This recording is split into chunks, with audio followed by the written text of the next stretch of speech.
I've done so much for basically nothing. I also have a track sheet of my clients and how much people owe me. So if you owe me money, I know who you are, I know how much you owe me. And every time magpadungo ko on social media, that's about you, Bash. So, muna siya. Hi everyone, I'm Issap. I'm a content creator and social media manager. I make around $495,000 a year, and this is my money breakdown.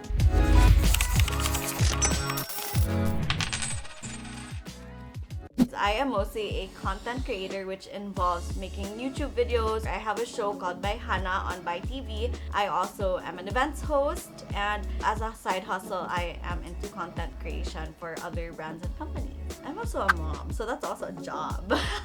I took up nursing in college and I didn't really want to be a nurse. I was desperately trying to find something that I really like doing. I actually started content creation by going to different high school proms. I would crash high school proms, take pictures of the kids, and just interview them and show the internet these are what kids are wearing, Anna. So I worked at a production company for a month because I wanted to learn how to edit and to shoot and stuff like that. And so all these passions sort of just led me into the road of content creation. So as a social media manager, my starting rate is usually 25,000 pesos and it goes up to 50,000 pesos or even more. And that's just on one project. As a content creator, let's say as a brand Bayhana or Issaplease, it starts as low as 3,000, sometimes even less, but it can also go up to as high as 150,000 or even more, depending on the project. That is huge. I don't think I would be able to make or to handle social media accounts if I wasn't a content creator. Brands really come up to me and trust my services because they have seen what I've been able to do with my own personal brand. I've done a lot of things. I've worked a lot of different jobs. I've also managed our family business, and it was in fact doing pretty well, but I had to look at my life in retrospect. I knew that I always wanted to become a mom and I wanted to dedicate a lot of my time to my child. The whole reason why I decided to close down the business was because I wanted to concentrate on this. So if I were to take another job and legitimize it so much, it would why gamit, diba? Kana siya. And also, I feel like I'm a lot happier this way. I used to be such a workaholic. Ever since I became a mom, I've been more hands-on. I spend the entire morning with him, the entire day with him. We don't have a helper, we don't have a nanny. I am in charge of taking care of him, feeding him, chasing after him. He's 10 months, he's just started walking, not walking, running. But mostly I get to work at night when he's asleep. So that's around 9 o'clock to 11 o'clock. I use those 3 hours to research, pre-plan posts, fix my life. Not very successfully. But for some reason, when you become a mom, brands trust you more. They think you know what you're doing. I don't know what I'm doing most of the time. How did you go about deciding your respective financial obligations and responsibilities with your husband? Back when we weren't married yet, we already did live in. And back then, I was managing our business. So I had more money at the time. So I was able to have everything with my husband. We eventually decided that I would stop the business. Obviously, I wasn't going to have as much money and I had to really figure things out. But my husband did step up and say, sige lang, this is gonna be worth it eventually. So just take the time, and up until you're not there yet, I'll handle everything. He's a keeper. I think it's important for you to really live within your means. Don't be ashamed of your hustle. I've done a lot of odd jobs in my life, and I'm not really ashamed to say na I don't have money, I can't do this, I can't afford this right now. There's nothing wrong with admitting na we can't afford things right now. I feel like it's more important to live within your means than trying to pretend that you can afford a certain lifestyle. And so as soon as the project started coming in, I let him take care of whatever money I had. For a really long time, I actually thought that we were splitting all the expenses because my money was going to him, until I found out that he actually wasn't touching my money.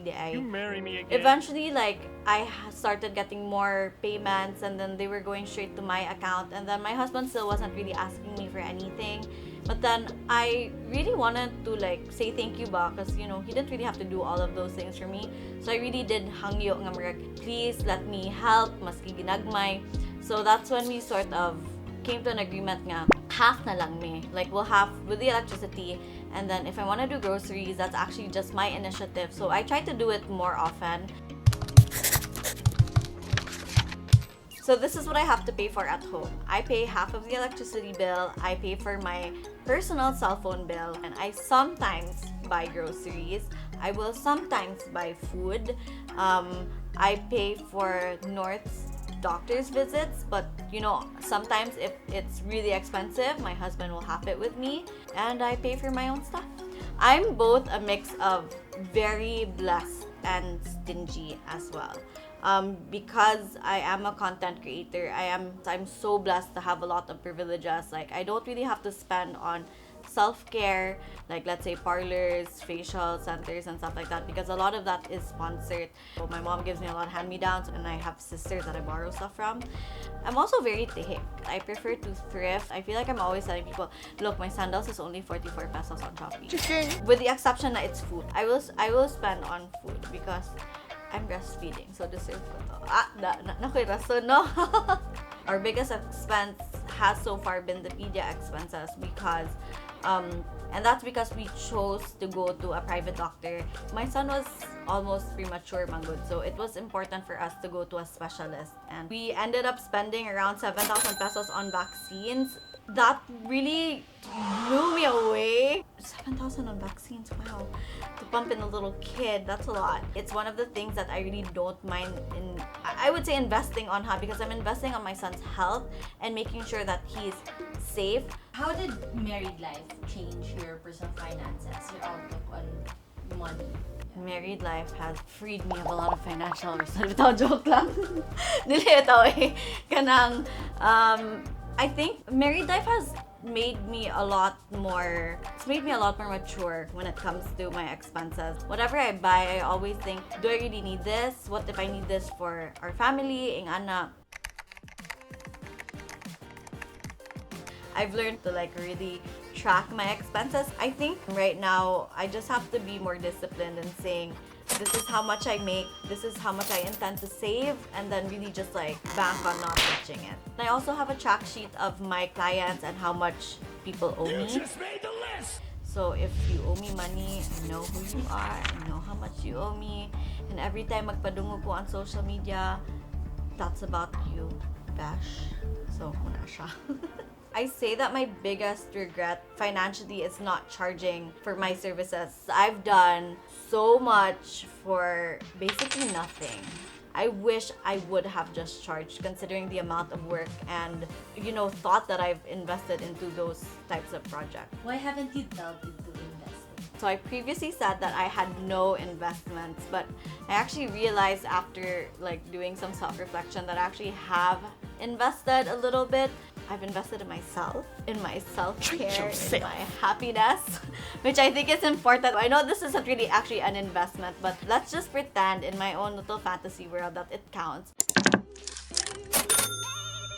So my best purchase is my DIY gel polish set, and that cost me 6,000 pesos. So over the pandemic, I've self-taught myself to do my own manicure. I can now apply my own soft gel nails, and I can also do the polygel application. If my hobbies can also become a source of income for me, the better. If I really need money, I'll just do someone's nails, and then bam, na nakoy kwarta, diba? So my worst purchase is makeup.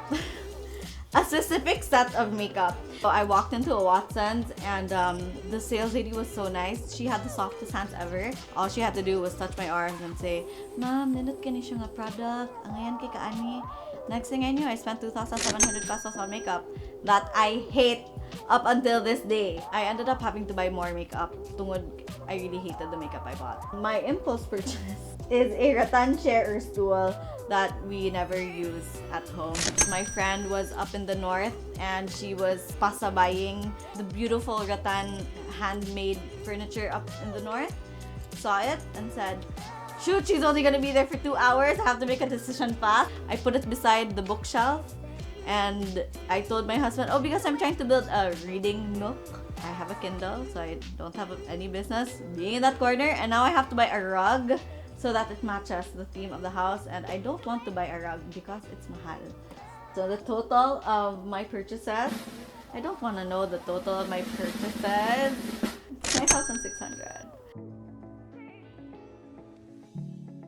My short-term goals are to save enough money so that I can take a break from working, and probably even if I don't take a break, but I just want to go on vacation. I want to go back to the States, so that's where I'm really putting all my money in right now.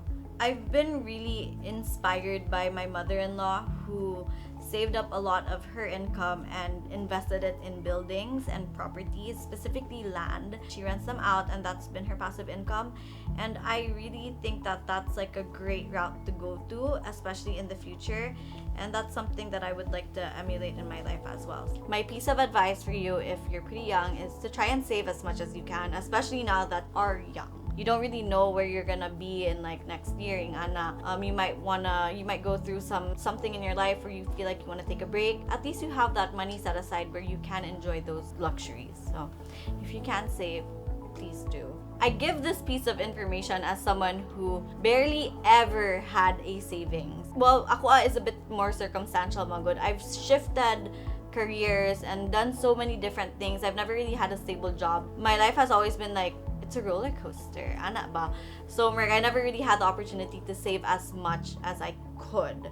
And I've always looked at my friends now who had savings. A lot of them have houses, they've bought themselves cars, and I don't have that. It's not that I'm jealous, but sometimes I think, wouldn't it be cool if I had these things na ikabugan ako? But I don't, unfortunately. So that's why I'm giving you that piece of advice. Can you do some poses with that? You can dance around with it. I don't know how to dance. Here. This is Money Breakdown. Break it down.